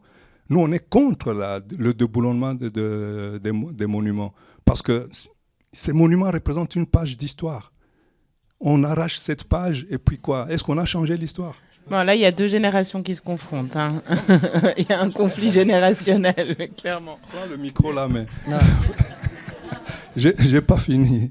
Non, mais juste là, en fait, où nous, okay, pour nous, on n'est pas d'accord. Or, nous, le déboulonnement des statues, c'est pas un absolu. Nous, c'est vraiment une symbolique. Mais pour moi, une statue, c'est pas l'histoire, en fait. La statue, c'est la mémoire. C'est la statue. L'histoire, c'est étudié par des historiens, c'est écrit dans des ouvrages. Une statue, c'est choisi par une population, par des politiques, pour mettre en place des monuments, choisir des noms de rues qui représentent la population qui vit ce jour-là, à ce moment-là. Moi, en 2022, c'est plus le Neuchâtel de 1878. Donc, pour moi, il faut séparer, en fait, l'histoire. J'entends souvent, j'ai souvent entendu ça depuis la pétition. Et je pense qu'il faut faire le distinguo entre l'histoire et la mémoire. Ce n'est pas la même chose. La mémoire, c'est ce qui est choisi. Dans une population, la population, elle a changé. Est-ce qu'il ne serait pas temps de choisir nos monuments, en fait? Et de nous inclure, en fait, dans cette démarche-là. Mais est-ce que... Là, je questionne l'historienne quand même. Enfin... Bon. La statue, on peut la mettre dans un musée. Bon, j'ai pas fini mon... Okay. Oui. Non, je crois qu'il ne s'agit pas de l'histoire, la mémoire, c'est des choses qui se confondent. L'un est imbriqué dans l'autre, vice-versa. On ne peut pas dire, voilà, il y a l'histoire et puis hermétiquement, et puis il y a un local pour la mémoire. Non, les deux se nourrissent. Et les deux sont en interaction, ça c'est évident. Et ce qui est qui est monté sur un piédestal en plein centre-ville, ok, c'est la mémoire, mais c'est une statue qui raconte une histoire. Parce que si et c'est pour ça que... Un instant.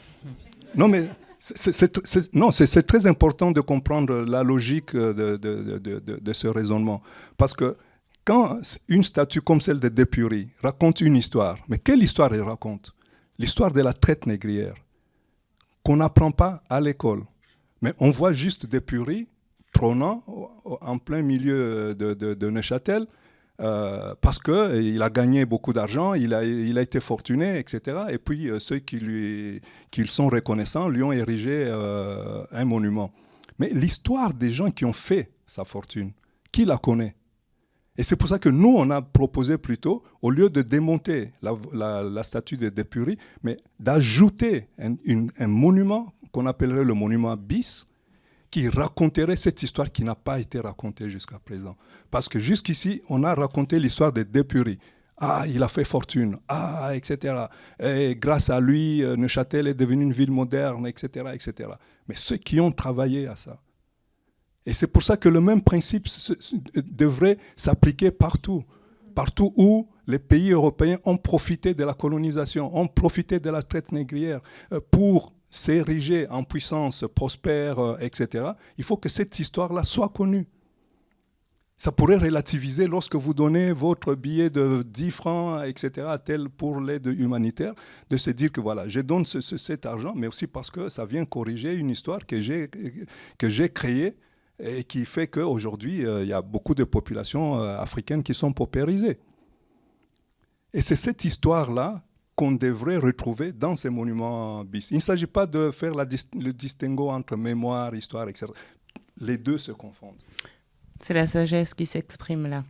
Mais justement, la sagesse confrontée aussi à finalement une génération qui est plus intransigeante ou moins encline à finalement à accepter certaines choses. Parce que, somme toute, la proposition de Mutombo Kanyana est extrêmement intéressante dans la mesure où, effectivement, elle contextualise, parce que le risque de déboulonner, c'est d'avoir plus de traces de ce passé et de plus savoir, finalement, qu'il y a cette référence-là.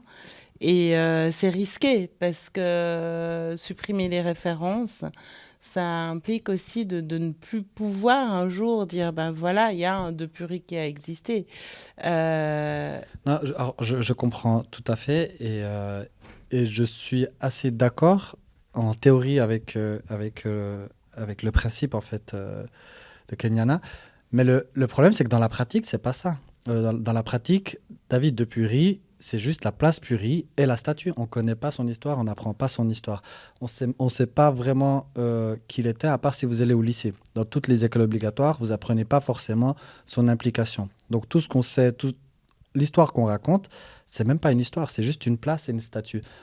Et je comprends en fait l'idée de raconter des histoires, mais là on revient à ce qu'on disait avant, à éduquer les plus jeunes, à mettre cette statue sur ces deux histoires-là, je suis totalement d'accord avec ça, à éduquer les jeunes là-dessus, à mettre ces statues à l'endroit où elle appartient, dans un musée. Il n'y a pas de buste de Napoléon à Neuchâtel, je connais son histoire, on me l'a répété, je crois, chaque année, Napoléon Bonaparte. Je n'ai pas besoin d'un buste, je n'ai pas besoin d'une rue à son nom pour connaître son histoire. Je pense que c'est là où moi je distingue l'histoire et la mémoire, c'est que l'histoire, elle m'a été enseignée par des professeurs. L'histoire, elle a été étudiée, elle m'a été enseignée par des professeurs. Les noms de rues, les symboles, on m'en a jamais parlé. Mais en théorie, qu'en pense l'historienne? C'est pour ça qu'il faut corriger. Il faut corriger cette façon de transmettre l'histoire, une façon très unilatérale ou uniforme. Mais non, c'est quand même une question qui est extrêmement importante parce que nous avons apporté beaucoup au monde. Nous, quand je dis nous, c'est nous les Noirs, nous les Africains. Bon, j'ai horreur un peu de ces termes afro-descendants, etc. parce que tout le monde est des descendances africaines.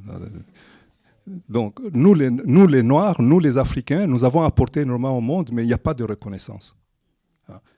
Quand je vais à Paris, à l'époque où j'ai travaillé pour l'UNESCO, des copains me disaient « Ah, tu dois être dans la ville lumière, machin, tu dois adorer, ça te change d'état suisse, provincial, etc. » Je leur dis « Non, je déteste Paris. » « Ah bon? Pourquoi? C'est une belle ville, etc. » Non, ce n'est pas une question d'esthétique, c'est une question idéologique.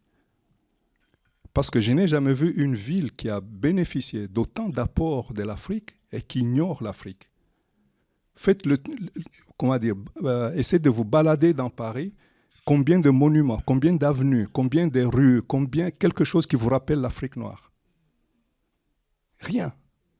Et aujourd'hui, la France est ce qu'elle est grâce à ce qu'on appelle la francophonie. Qui a créé la francophonie? Un Sénégalais, bon, que je déteste. Je le trouve horrible. C'était le nègre de service. Mais n'empêche que pour le service qu'il a rendu à la France, il mérite une reconnaissance, une petite avenue, une petite statue, etc.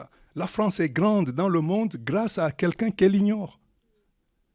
Alors, vous me demandez d'aimer Paris, une ville qui m'ignore? Non, je ne peux pas.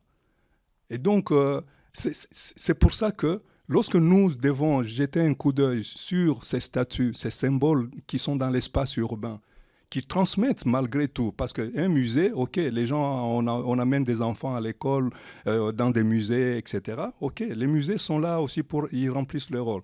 Mais l'espace urbain, c'est un lieu de mémoire.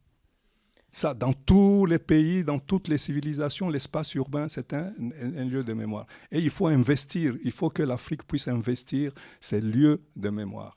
Nous en sommes complètement écartés. Pour parler de lieux de mémoire, justement, Fanny, est-ce qu'à Vevey, il existe des monuments, des bâtiments qui seraient, comme à Genève, par exemple, problématiques pour leur lien avec un passé colonial? Alors, je vais avoir besoin de l'aide de tous les Veuvaisans qui sont là pour être sûr que je ne dis pas n'importe quoi. De ce qui est des statuts, je crois qu'on n'a pas de statut, à ma connaissance, qui serait directement problématique dans le cadre du colonialisme, ou de la question de la colonisation ou de l'esclavage. Je ne crois pas. Je ne crois pas qu'il y ait de lieu directement dans cette thématique-là qui devrait être remis en question. Il y a d'autres lieux pour d'autres thématiques qui pourraient être discutées. Il y a eu quelque temps aussi, à l'initiative de nos collègues de la bibliothèque, la question des noms de rues féminins, par exemple. Et puis voilà, on a fait une douloureuse constatation sur les noms des rues et des places de la ville de Vevey. Qui, soit dit en passant, a une histoire un peu intéressante au niveau de ces noms de rue, parce que je ne sais pas si les Veuvaisans le savent, mais il y a quand même eu à un moment donné dans notre histoire de Veuvaisans une campagne de renomination des rues. Vous viendrez au musée découvrir pourquoi et comment, mais dans les faits, un très généreux donateur avait pourvu de ses largesses la ville de Vevey et avait fait une lettre où il avait un certain nombre d'exigences, et parmi lesquelles le fait qu'on renomme les rues et qu'on arrête d'utiliser des noms qui fassent moyenâgeux, pour l'utiliser dans le terme sombre, et qu'on trouve des choses bien mieux. Et donc on parle de la rue d'Italie, parce que c'était la rue qui mène vers l'Italie, etc. Et une de ces demandes était qu'on ne nomme pas les rues ou les places par des noms de personnes, parce que selon lui, ça n'avait aucun intérêt. Malheureusement pour lui, il s'appelait Monsieur Perdonnet, et la ville de Vevey a décidé que le quai qui était là devant porterait son nom.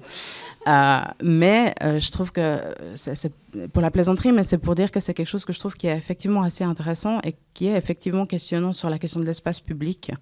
On a eu un phénomène de statut à Vevey très différent, mais la fontaine qu'on appelle la fontaine du guerrier, qui a été surplombée par un magnifique guerrier, qui, étant en place depuis particulièrement longtemps, souffrait des conditions météorologiques. Donc, en fait, l'eau s'infiltrait dans la pierre et risquait de faire exploser la statue. Il a donc été entièrement scanné, ou je ne sais pas comment il faut dire, modélisé en 3 dimensions pour que puisse être reproduite une copie. Je pense qu'il y a peu de Veuvaisans qui se sont rendus compte de la présence de cette statue que quand la nouvelle a été mise, parce qu'elle était très colorée, en fait, elle a été refaite à un certain stade où elle était très colorée. Et donc, ça a beaucoup troublé les gens à ce moment-là. Et donc, je trouve intéressant parce que la statue, l'ancienne, est entrée au musée. Et là, les gens peuvent la voir sous un autre angle. Et on peut amener d'autres sujets de discussion. Et peut-être qu'effectivement, c'est une option qui serait aussi intéressante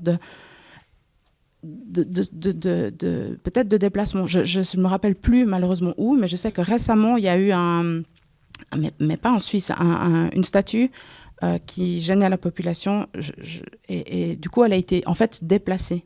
Et toutes les actions qui ont été menées autour du déplacement de cette statue à un nouveau lieu qui avait été choisi pour un certain nombre de raisons, ça a amené justement une espèce de deuxième couche d'histoire, sans nier en fait le passé, mais simplement le fait de peut-être moins la mettre en valeur ou de la mettre en valeur autrement permettait à ce moment-là de re-questionner l'histoire qui devait être racontée par le biais de cette statue.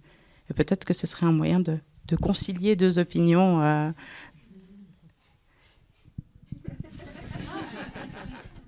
Non, mais vous savez, parce que je ne sais pas si vous connaissez la fin de l'histoire à Neuchâtel. C'est que Neuchâtel a été effectivement sensible à notre argumentaire. Ils ont lancé un concours pour créer ce monument bis. Bon, sauf qu'ils se sont fourvoyés complètement parce que ils ont, accordé un petit crédit, 20 000 francs, alors que la statue de Depury a coûté, je crois, 10 ou 15 fois plus. Et donc, ça a donné un monument bis qui est vraiment un petit truc de rien du tout, que des étudiants, on en parlait encore tout à l'heure avec Faisal, ce sont des étudiants qui l'ont proposé. et donc, ils ont compris qu'effectivement, il y a une histoire à raconter qui n'a pas été racontée jusque-là. Mais cette histoire-là, on l'a confiée à des... Bon, il en a résulté une œuvre qui est encore une injure à l'histoire. Parce que c'est un petit truc comme ça, et puis il n'y a pas de dialogue, parce qu'on voulait quelque chose qui dialogue, ou Depury dialogue avec les autres qui ont fait sa fortune, qu'ils puissent dialoguer, parce que là où ils sont pas en train de se bagarrer. Ils sont certainement en train de discuter, de se dire des choses, etc. Donc on voulait une statue qui dialogue avec une autre. Ce dialogue-là a été absent. Mais c'est assez représentatif de ce qui se passe, non, actuellement, encore, ici Oui. Pas ici, là. Non. Ici, il y a un très bon courant qu'on sent là qui... Non, c'est récurrent, hein, c'est des choses qui sont récurrentes dans nos sociétés. Et c'est pour ça qu'il y a vraiment beaucoup de travail à faire. Mais là aussi, il faut être modeste. C'est-à-dire, nous les Africains, qu'est-ce que nous faisons chez nous à ce sujet? Nous avons partout, dans toutes les petites villes, il y a des avenues Charles de Gaulle, avenue Giscard d'Estaing, avenue Sarkozy, avenue Macron. Bon, ok, on a des statues. Jusqu'à présent, le Congo, mon pays, est le seul qui a vidé tout le pays, et le Congo, il est grand, qui a vidé tout le pays des restes coloniaux. Donc, ça a donné, voilà, toutes les villes ont changé de nom. Kinshasa ne s'appelait pas Kinshasa, c'était Léopoldville, etc., etc. Toutes les statues, Léopold II, des rois belges, d'autres rois belges, etc., ont été mis quelque part là, dans la bourse, etc. Donc, il y a eu vraiment un travail de nettoyage, mais qui a été fait à moitié, malheureusement. Et donc, mais il y avait l'intention. Dans les autres pays, on trouve encore, devant la résidence du président du Sénégal, il y a encore la statue de Faidherbe. Le Faidherbe, c'est lui qui a pacifié, entre guillemets, le Sénégal. Donc, maintenir une statue coloniale devant la résidence du chef de l'État, et la présence du Sénégal en France, à part le cimetière des tirailleurs sénégalais près de Lyon, il n'y a pas grand-chose. Il n'y a pas vraiment grand-chose. Donc, il y a là un échange qu'on pourrait commencer enfin à faire pour faire dialoguer non seulement les vivants, mais aussi ceux qui sont morts. Oui. Dans cette perspective de dialogue, Amaranta, vous avez évoqué la publication de différents, catalogues, enfin, en tout cas, vous mettez en place des publications justement à destination des personnes en vue de leur intégration.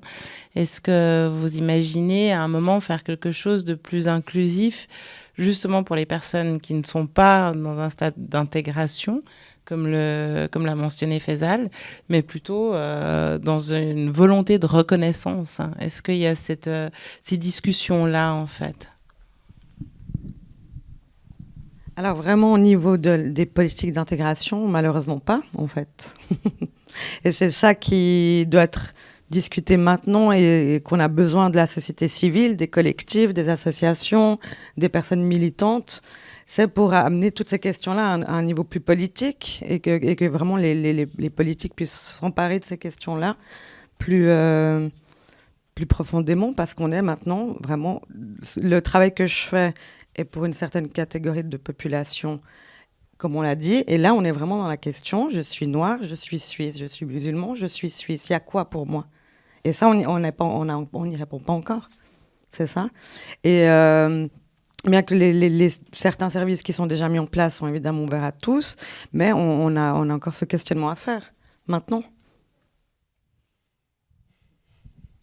Est-ce que ce questionnement doit passer, je ne sais pas, justement par une représentation au niveau politique? Est-ce que, Mutombo Kanina, vous avez déjà imaginé pourquoi pas? Je crois que le jour où j'entre en politique, le matin, le soir, je suis congédié. Ça sera très, très difficile. Non, j'adore les politiciens, mais ils sont à leur place. Moi, je suis à la mienne. Et je préfère continuer à remplir ce rôle dans la classe politique, au niveau dans la société civile. Je suis beaucoup plus libre. Et je ne peux qu'apporter beaucoup. Bon, il faudrait que les politiques puissent nous écouter. Ce n'est pas toujours le cas, mais ça commence. Ça commence parce qu'à Genève, pour la toute première fois, une organisation africaine va être subventionnée. À Genève. Subventionnée, je veux dire, ouvrir une ligne budgétaire. Et c'est l'UPAF. Et ça, c'est grâce à un homme politique, un jeune, à peu près le même âge que Faisal. Aussi, non, il est somalien, tu es somalien, hein, oui. D'origine, ouais. Et donc, il a proposé une motion qui a abouti à ce que l'UPAF, qui est une des seules universités populaires à ne pas être subventionnée et qui existe depuis bientôt 15 ans, à pouvoir bénéficier d'une petite ligne budgétaire qui fera peut-être des grands 50 000 par année. Bon, quand les autres ont 300 000 ou 1 million de budget. Mais c'est un geste. Et il y a le fait qu'on nous a quand même associés à la réflexion sur les monuments qui posent problème. On a fait partie avec Faisal d'ailleurs à Neuchâtel de ce petit groupe de travail qui a pu réfléchir un moment et proposer, faire des propositions qui ont été plus ou moins prises en compte par la municipalité. À Genève, le même groupe de travail a aussi été mis en place.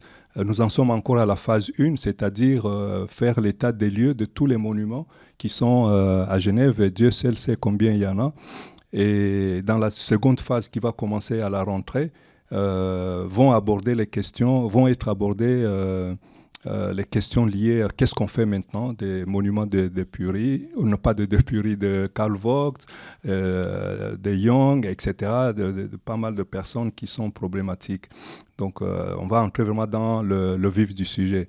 Mais entre-temps, nous, on a depuis une année, on a introduit une pétition pour que Genève puisse ériger un mémorial en hommage, pas tellement en hommage, en tout cas pour se rappeler de la traite négrière, du colonialisme. Et donc, on a présenté cette pétition il y a environ 2 mois. Et récemment, j'ai été auditionné par le conseil municipal. Et il y a quelques jours, on m'a appris que le conseil municipal a donné un préavis favorable donc à l'édification d'un mausolée. Ça sera, je crois, le premier en Europe qui pourra prendre place à Genève. Mais auparavant, il y avait eu le Parti socialiste, par une initiative interne, qui a fait voter une motion pour se rappeler de ce village noir ou nègre qui a eu lieu vers la jonction, etc. Et là aussi, les partis politiques majoritairement ont joué le jeu, donc ils avaient voté. Il va y avoir un monument qui sera érigé à la jonction sur l'espace où il y avait eu ce village nègre. Et autre chose, on a parlé beaucoup de l'école, etc. J'ai été auditionné il y a quelques mois. Cette fois, c'était au niveau du canton, où ils réfléchissent sur l'introduction, d'inscrire dans les manuels scolaires l'histoire des autres, entre guillemets, parce que voilà, l'histoire coloniale, l'histoire de l'esclavage, c'est aussi l'histoire du monde, de notre monde, parce que voilà, les résultats de cette histoire sont encore perceptibles aujourd'hui. Donc il y a toute une série comme ça d'actions qui sont menées suite notamment à tout ce que nous avons pu faire depuis quelques années. Nous, ce n'est pas seulement l'UPAF, le CRAN, mais aussi d'autres organisations qui ont fait un travail. Et sans compter des académiciens, hein. Il y a des livres qui sont sortis sur le sujet, etc. Donc de plus en plus, il y a une prise de conscience. Il y a de plus en plus, on s'intéresse. Il n'y a pas eu que le phénomène George Floyd, Black Lives Matter, mais c'est aussi le fait que on a affaire en ce moment avec des politiciens qui se disent il faut qu'on réfléchisse, qu'on mène une réflexion là-dessus et qu'on mène des actions réelles là-dessus, même si ces actions sont menées maladroitement, comme récemment à Neuchâtel, mais des actions sont effectivement menées. Et dans d'autres... en Suisse alémanique, on n'a pas beaucoup d'écho. À Zurich, il y a eu quelque chose qui s'est mis en place, mais on n'en entend pas beaucoup. Et ailleurs en Europe, il n'y a pas grand-chose. On est en contact avec des militants, des activistes, etc. Ils doivent encore se battre sur des choses que nous, on a déjà réussi à mettre en avant. Ne fût-ce que la reconnaissance du mot racisme anti-noir dans tout le reste de l'Europe, c'est quelque chose qui n'existe pas. Le racisme anti-noir n'existe pas. Ce qui existe, c'est la afrophobie ou la négrophobie. Or, le racisme, c'est une idéologie, ce n'est pas une phobie. Et donc, on a quand même pas mal de succès, c'est-à-dire de petites réussites en Suisse. Et cela ne veut pas dire que la Suisse soit moins raciste ou plus raciste ou je ne sais pas quoi, parce qu'il n'y a pas d'indicateur qui mesure ce qui est raciste et ce qui ne l'est pas. Donc le racisme existe partout, chez les Africains, chez les Européens. En tout cas, le même racisme anti-noir, je vais dire, parce que nous, on a beaucoup de choses à travailler sur nous. Hein. L'école africaine n'enseigne rien sur l'histoire de l'Afrique, n'enseigne rien sur cette histoire qu'on réclame ici. Et donc, c'est aussi un travail... qu'il nous faut faire. Le plus grand historien du monde noir, Cheikh Anta Diop, peut-être certains d'entre vous le connaissent, ce plus grand historien, mais il n'est toujours pas enseigné à l'université Cheikh Anta Diop de Dakar. Comment expliquer ça? 35 ans après sa mort, il est inconnu. Et pourtant, tout le monde se réclame de lui. Et c'est une sommité dans le monde noir, aux États-Unis, mais il y a des monuments, il y a des chaires, il y a plein de trucs qui sont érigés à son nom. Et dans son propre pays, rien.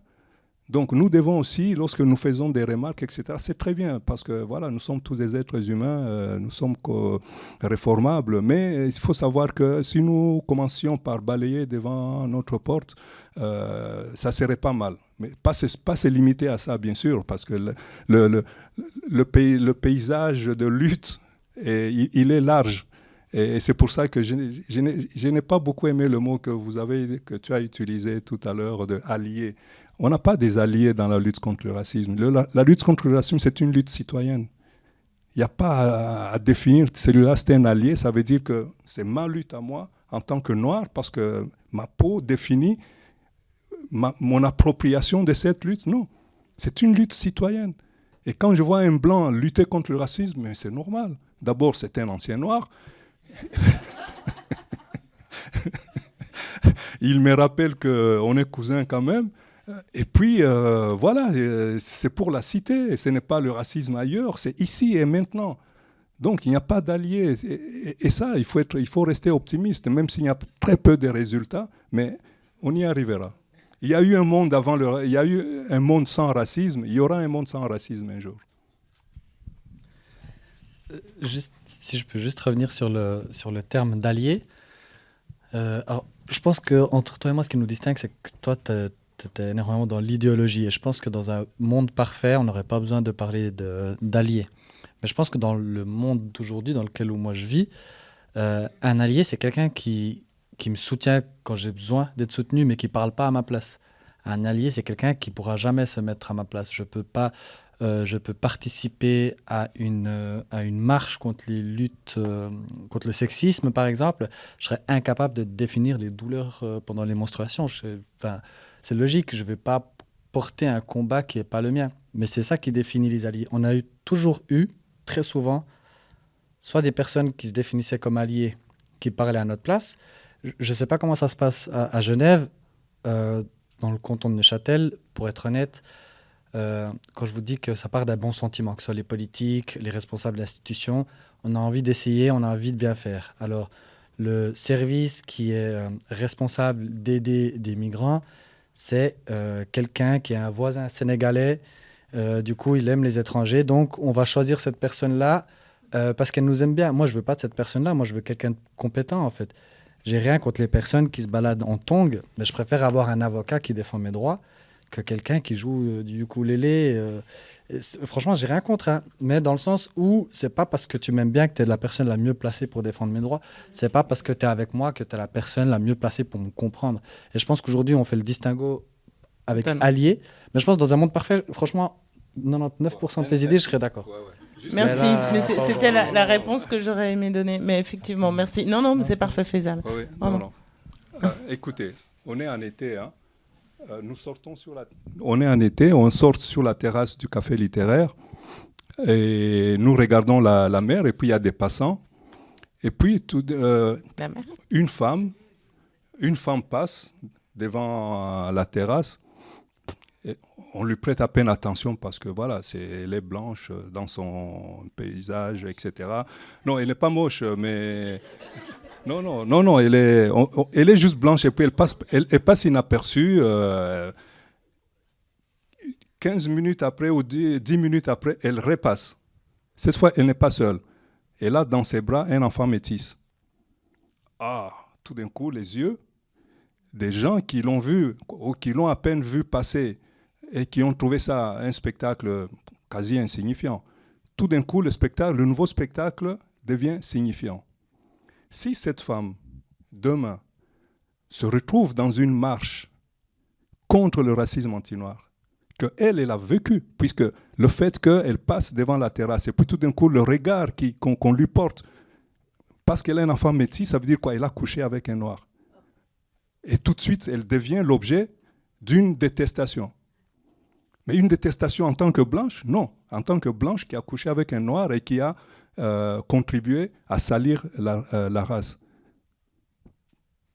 Est-ce que cette femme va être une alliée ou ça va être quelqu'un qui va lutter pour la reconnaissance de son droit à se marier avec qui elle veut, avoir un enfant métis, jaune ou je ne sais pas quoi? Où est-ce que vous placez cette femme-là? Cette femme, c'est ma mère. Hein. Donc, voilà. Donc c'est une alliée. Donc ma mère, c'est avant tout quelqu'un qui a effectivement bravé les interdits, qui à un moment a fait sa révolution personnelle. Et je pense que ça a été, oui, l'allié de mon père pendant un moment, c'est sûr. Parce elle n'a rien ressenti. Ah non, je dis pas qu'elle a rien ressenti. Si elle a ressenti ce racisme anti-noir dans sa chair, mais comment elle peut être alliée? Elle est concernée. Elle est concernée, mais en même temps, on peut être concerné et allié en même temps. C'est deux choses qui peuvent aller de pair. C'est que ma mère, elle pouvait comprendre quand je pleurais parce que j'arrivais pas à me coiffer, mais en même temps, elle, avec ses cheveux lisses, elle pouvait rien faire pour m'aider.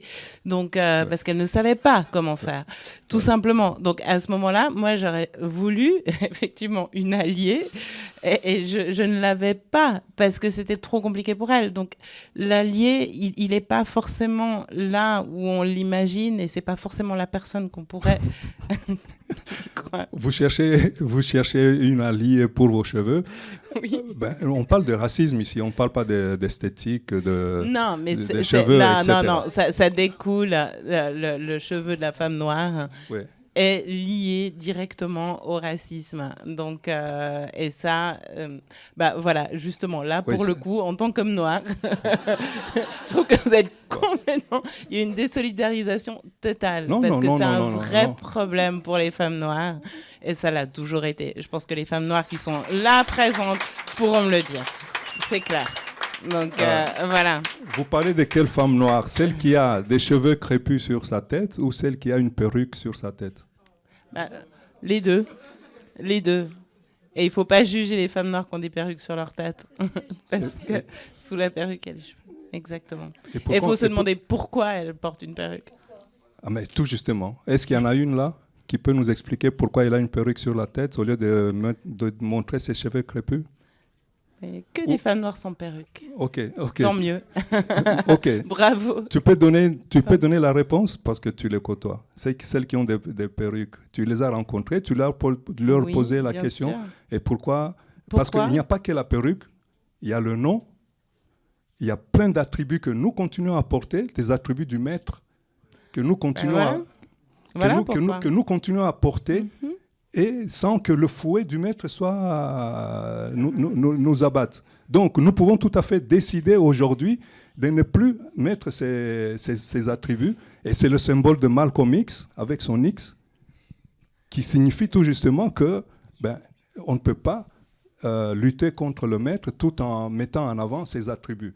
Bon, il y a la perruque qui pose, en tout cas, moi, ça me pose problème, mais il y a le nom qui pose problème aussi. Mais je ne vois pas comment on peut lutter contre le maître en continuant. Vous savez, à Durban, à la conférence mondiale de Durban en 2001, je me suis retrouvé à me bagarrer avec mes frères et sœurs de l'autre côté de l'Atlantique, parce que quand on voulait tenir des réunions stratégiques, etc., ils ne voulaient pas qu'on vienne avec ceux qui nous accompagnent dans nos luttes de tous les jours. Dans nos comités, il y a des blancs, il y a des noirs, etc. Ah non, il ne fallait pas entrer avec des blancs, il fallait être entre noirs. Et puis un jour, je me suis un peu énervé. Je leur ai dit, écoutez, ces blancs à qui vous fermez la porte, ils ont beaucoup plus d'acquaintance, beaucoup plus de proximité culturelle avec qui? Avec vous, vous portez les mêmes noms. Donc vous êtes prêts à partager le nom de ce maître, de celui que vous considérez comme étranger, alors que quelqu'un dont vous continuez à porter le nom ne peut pas être étranger. Pourquoi est-ce que vous n'avez pas fait ce que Malcolm X a fait, c'est-à-dire mettre un X d'abord sur son nom d'esclave et pouvoir chercher un nom propre, soit en Afrique, soit ailleurs, mais un nom propre et non pas quelque chose qui lui a été infligé par le... Et ça, en Afrique, c'est un débat. C'est un débat que personne ne veut aborder. Les gens sont là à insulter, à dénoncer l'Occident, etc. Et puis ils continuent à s'appeler Pierre, Jean, Mohamed, etc. Oui, il y a aussi le débat. C'est une contradiction. Mais bon, et c'est ça l'autoracisme anti-noir. Oui, alors, au cas où vous ne le sauriez pas. Alors moi, comme je l'ai dit plusieurs fois, je suis d'accord avec toi sur le principe. Après, ça, c'est de l'idéologie. Aujourd'hui, le problème qu'on peut rencontrer pour une femme noire, c'est pas de savoir pourquoi elle porte ci ou pourquoi elle porte ça. Le problème, c'est pourquoi on a besoin d'avoir un rapport avec ses cheveux, pourquoi on a besoin de toucher son corps, alors que ça ne t'appartient pas. Je suis d'accord qu'en Afrique, on pourrait se poser la question des prénoms, on pourrait se poser la question des religions. Moi, je suis musulman, je sais que ce n'était pas la religion de mes ancêtres, mais voilà, c'est de l'idéologie. Je pense que des choses qui se font sur des siècles, mais aujourd'hui, la question, pour moi, elle n'est pas là, dans le sens où c'est d'autres personnes qui devraient peut-être avoir ces débats-là. Et je ne pense pas qu'on puisse mettre les deux choses l'une en face de l'autre en disant pourquoi on parle de l'Occident alors que vous portez leur nom. On parle de l'Occident parce que concrètement, c'est des entreprises suisses qui pillent des pays en Afrique encore aujourd'hui. Je ne parle pas, leur prénom, ils ne tapent pas plus que ça. Leur prénom, je peux le changer dans 100 ans. Mais à un moment donné, il faut arrêter de récolter le coltan puis rien laisser là-bas. Et c'est ça, en fait, le problème. C'est que moi, je suis dans une vision plutôt moyen terme, alors que je pense que toi, ton combat que tu mènes, je ne pense pas que ce soit l'un sans l'autre ou l'un avec l'autre. Hein. Mais je pense qu'il ne faut pas les mettre en face. Je pense que les deux peuvent se faire, mais il faut juste accepter que les idéologies, elles changent sur des centaines d'années. On ne peut pas demander à des gens qui ont vécu des siècles de propagande de changer en 3-4 générations. Le droit des femmes, ça fait même pas 50 ans, 60 ans, je crois, quelque chose comme ça. On va continuer à avancer. On peut pas... L'idéologie, elle se fera plus tard. Je ne sais pas si le coltan, je ne sais pas si le coltan, c'est quelque chose de non idéologique. Moi, je vois l'idéologie partout. Non, totalement, mais ce qui m'impacte aujourd'hui... Répondre à une question en disant ça c'est l'idéologie, c'est une manière de disqualifier le problème. Non, alors c'est pas mon but, c'est pas mon but. Moi quand je parle d'idéologie, c'est pas pour dire que c'est pas pour disqualifier, c'est pour dire que c'est un projet plus sur le long terme. C'est-à-dire que c'est un projet où tu l'as dit toi-même avant, le résultat de ton travail, tu penses pas le voir avant ta mort en fait. Et pour moi, c'est ça que j'appelle l'idéologie, c'est un travail sur le très long terme pour changer concrètement des mentalités. Moi, c'est pas deux choses qui s'opposent forcément. Je pense que c'est deux choses à faire. Mais moi, quand je disais avant, je préfère éduquer les enfants et réprimer un adulte. Pour moi, un adulte, ça ne s'éduque plus. Et je pense un adulte a beaucoup plus d'impact sur ma vie qu'un enfant. Donc c'est pour ça que lui, je le réprime. Il n'y a pas moyen qu'il me traite différemment et qu'on continue en disant c'est le fruit d'une ancienne éducation. Je comprends totalement. C'est pas pour autant que je pardonne. Ouais. Tu sais, tu connais les Kamites. Et qu'est-ce qu'ils font les Kamites? Les Kamites, c'est les disciples de Cheikh Anta Diop. Hein. Du moins, ceux qui s'appellent Kamites, parce que le Kamite, c'est le nom ancien que se donnaient les anciens Égyptiens. Et Cheikh Anta Diop a aidé à montrer que voilà, les anciens Égyptiens étaient tous noirs, etc., alors qu'il était combattu sur ces sujets. Et donc, de plus en plus en Afrique, il y a des jeunes qui se disent, en tout cas, qui s'approprient cette identité de Kamite. Et la première chose que ces jeunes font, leur maître à penser ne l'a pas fait. C'est-à-dire revisiter leur identité. Cheikh Anta Diop, on a parlé de lui, voilà, il n'est pas reconnu par son pays complètement. Mais Cheikh Anta Diop était musulman. Il a fait découvrir aux Africains qu'avant les religions d'aujourd'hui, il y a toute la spiritualité africaine, toutes les religions égyptiennes, etc., qui sont extrêmement riches. Mais voilà quelqu'un qui fait découvrir des choses extraordinaires qui permettent à d'autres de pouvoir s'élever dans une meilleure connaissance de leur histoire, une meilleure connaissance de leur identité, et lui-même n'incarne pas ça.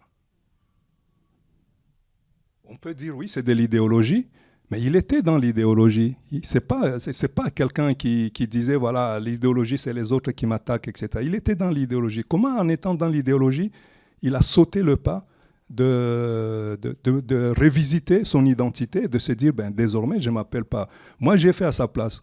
Un jour, dans un congrès, j'ai dit, et voilà, il faudrait qu'on débaptise Cheikh Anta Diop. Il y a eu un silence, un silence de mort qui a traversé toute la salle. Et puis, voilà, j'ai expliqué pourquoi j'ai demandé ça. Et puis, les gens ont regardé en l'air et puis ils m'ont attendu que je finisse. Et puis, quand j'ai fini, on a passé à autre chose. Donc, circuler, il n'y a rien à voir, on n'aborde pas la question. Et pourtant, c'est quand même important. Malcolm X, peut-être parce qu'il n'était pas un académicien, etc. Mais dès qu'il est sorti de prison, qu'il a compris les tenants et aboutissants de la lutte qu'il fallait mener, il a mis un X devant son prénom Malcolm. Au moins, Malcolm, c'est un prénom que ses parents lui ont donné. Donc, il s'appelait Little. Il s'est dit, mais pourquoi est-ce que je continue à porter le nom de l'oppresseur qui a violé ma grand-mère, etc., etc. Et il a mis ce X qui interpellait tout le monde. Et moi, j'ai eu une frustration énorme. Je me suis dit, mais c'est dommage que Frantz Fanon, Aimé Césaire, etc., tous ces grands noms du monde noir, etc., soient morts avant que je les rencontre. Je leur ai posé la question. La première question et la seule question que je leur aurais posée, qu'est-ce que vous avez pensé du X de Malcolm X? Qu'est-ce que ça a eu comme résonance en vous? Et la question identitaire, c'est une question, tous les Africains en parlent. Vous ne regardez pas un seul film africain, vous ne lisez pas un seul livre africain, rien qui soit écrit, qui soit montré de l'Afrique sans que la question identitaire soit posée. Mais on n'aborde jamais la question du nom. Le seul qui l'a abordé, c'est le sinistre dictateur Mobutu. Et je dis, heureusement, parce que moi, j'aurais gardé mon prénom qui m'a façonné. Hein. Je m'appelais avant Apollinaire, avant que je sois Kanyana. Tout à l'heure, je t'expliquais Kanyana, comment c'est la signification. Je m'appelais Apollinaire et puis ça a carrément orienté toute mon éducation. Je voulais être le plus grand poète, machin, etc. Et puis quand j'ai compris ce que c'était, j'ai abandonné tout ça et j'ai donné un coup de pied là-dedans. Bref, en tout cas, la question identitaire est une question que nous, les Africains, nous n'abordons pas parce que nous sommes encore nous devons encore déconstruire notre propre autoracisme anti-noir. Nous avons beaucoup de choses à revisiter à ce niveau-là et on a tendance à l'oublier. Moi, je pense que quelle que soit la position qu'on occupe dans la lutte, il y a quand même un consensus que nous devons tous avoir. Ce consensus, c'est que cette lutte s'inscrit dans le long terme et qu'on l'amène à 15 ans ou à 75 ans, c'est une lutte qui sera longue et dont on ne verra peut-être pas de notre vie les résultats. Mais c'est une question de réalisme. Je ne sais pas si c'est de l'idéologie, mais je crois que c'est du réalisme. Et je crois que tous les deux, on est idéologues, mais peut-être on met le curseur à un autre endroit.